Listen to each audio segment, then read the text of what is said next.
আমি তো first time আসলে এইভাবে এক্সপিরিয়েন্স দিচ্ছি ঈদের দিন। আমি ঈদের দিন তো আসলে বাসার বাইরে কখনো বের হই না, এটা মোটামুটি সবাই জানে।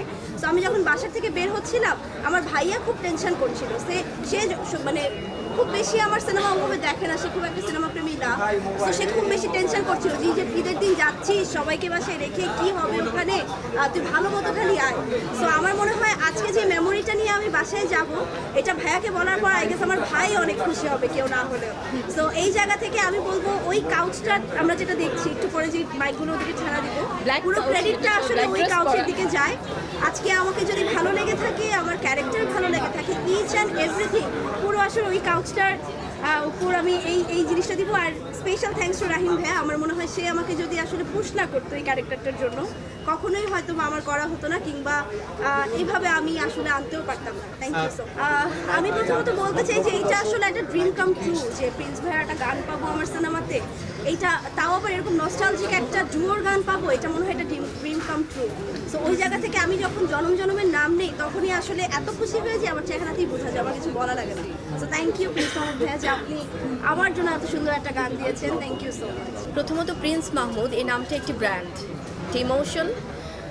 আমাদের 90s কিড শুধু না, আমার মনে হয় যে এখনকার সময় আছে না, সময়ের সাথে সাথে কিন্তু মানে he is giving his best. মানে একজন মানুষ, আমরা 90s-এর সময় যখন শুনেছি একই রকম সেই ক্রেজ, এখন আমরা 2025-এ এসে সে একই রকম ক্রেজ, একই রকম ভালোবাসা। আর প্রিন্স ভাইয়ার মিউজিকে না কোথায় যেন একটা মানে কলিজা ছেড়ে একটা ব্যাপার আছে আসলে, হয়তো আমি একদম খাঁটি বাংলায় বলছি, খুবই মানে অন্য একটা জগতে নিয়ে যায়। So we are very blessed to have you ভাইয়া, যেখানে মানে পুরো আমাদের জঙ্গলি অ্যালবামটা সবার আসলে আমার মনে হচ্ছে কালেকশানে রাখতে সবাই বাধ্য হবে যারা মিউজিক লাভার আছে। So we are very blessed to have him in our film. So thank you so much. একটা অনেক বড় ঝামেলা কোথায় হয়, আমরা মানুষজনকে তার ডিউ ক্রেডিট আর ভালোবাসার কথা বলতে পারি না যতক্ষণ পর্যন্ত সে কোনো বড় ধরনের বিপদে না পড়ে অথবা সে মারা না যায়। তো প্রিন্স ভাইয়ের সাথে আমাদের এই জেনারেশনের একটা অন্য রকমের কানেকশন আছে, আবার এই নতুন জেনারেশন তাকে অন্যভাবে চেনে। কিন্তু কখনো সামহাও এটা আমাদের দুর্ভাগ্য, এটা আমরা জানি না এই অপরচুনিটি আমরা কেন ক্রিয়েট করতে পারিনি, যে প্রিন্স মাহমুদের মতো একজন লেজেন্ডারি আর্টিস্টকে দিয়ে ফিল্মের পুরো একটা অ্যালবাম করানো, যেটা হচ্ছে আমাদের নস্টালজিয়া, কারণ আমরা ক্যাসেট কিনেছি। সো আমরা ওই ক্যাসেটের জেনারেশন। তো ওই জায়গা থেকে আমরা যখন প্রিন্স ভাইকে প্রথম বলেছিলাম, আমাদের দাবিটা এটাই ছিল যে ভাইয়া আমরা ওই আগের ওই 90 দশকের সময় আমরা সবাইকে নিয়ে যেতে চাই। টানা সপ্তমবারের মতো বেস্ট টিস্যু পেপার ব্র্যান্ড হিসেবে স্বীকৃতি পেয়েছে বসুন্ধরা টিস্যু। আমরা দর্শককে এভাবে পরিচয় করে দিতে চাই যে this is a Prince Mahmud musical. এবং আপনাদেরকে প্রিন্স ভাই আমাদেরকে যা দিয়েছেন তার জন্য প্রিন্স ভাইকে ধন্যবাদ দেওয়া আসলে যুক্তিযুক্ত না। হি deserve something more than this, beyond this. Say music নিয়ে কতটুকু কাজ করেছেন, কত সুন্দর মিউজিক করেছে। যারা যতগুলো গান আমাদের রিলিজ পেয়েছে, আমি বলবো যে দিস ইজ নাথিং। আপনারা পুরো যদি অ্যালবামটা শোনেন এবং আলটিমেটলি সিনেমাতে আপনারা প্রত্যেকটা গান শুনতে পারবেন, তখন আপনারা বুঝবেন যে আসলে সে কতগুলো আলাদা লেয়ার নিয়ে কাজ করেছে। আমাদের এই টিম অনেক ইয়াং, অনেক ভুলভ্রান্তি আছে আমাদের, আমরা অনেক কিছু চেষ্টা করেছি, অনেক কিছু পারিনি।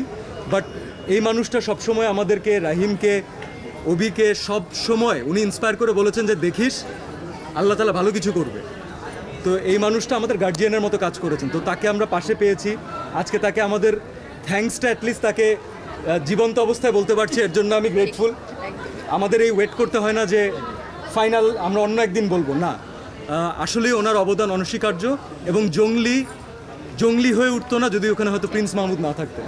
আমাদের জন্য আমি বারবার বললাম যে এই শোটা অনেক ইম্পর্টেন্ট ছিল, কারণ এটাই প্রথম শো যেটা সিনেপ্লেক্সে অডিয়েন্স দেখতে পাচ্ছে। তো আমরা জানি যে অডিয়েন্সকে কোথায় টাচ করতে পারে, কোথায় ইমোশনাল করতে পারে, তবে তারা যে এতটা ফিল করবেন এবং ক্যারেক্টারগুলোর সাথে কানেক্টেড ফিল করবেন, মিউজিকের সাথে কানেক্টেড ফিল করবেন, এটা আমাদের চোখে আজকে প্রথম দেখা ফার্স্ট শো হিসাবে। যারা এই অভিবাদন দিয়েছেন তাদেরকে অনেক ধন্যবাদ, আমরা অনেক অনেক কৃতজ্ঞ। তবে আমাদের ভালোবাসা, আমাদের পরিশ্রম তখনই সার্থক হবে যখন আপনারা এই ভালো লাগার কথাটা আরেকজনের সাথে শেয়ার করবেন, তাহলেই আসলে পুরো ইন্ডাস্ট্রির জন্য ভালো। শুধু আমাদের ফিল্মের কথা না, যেই সিনেমায় ভালো লাগছে আপনাদের, প্লিজ কথা বলুন, কারণ এখন বাংলা সিনেমা নিয়ে কথা বলার সময় এসেছে, and this industry deserves it.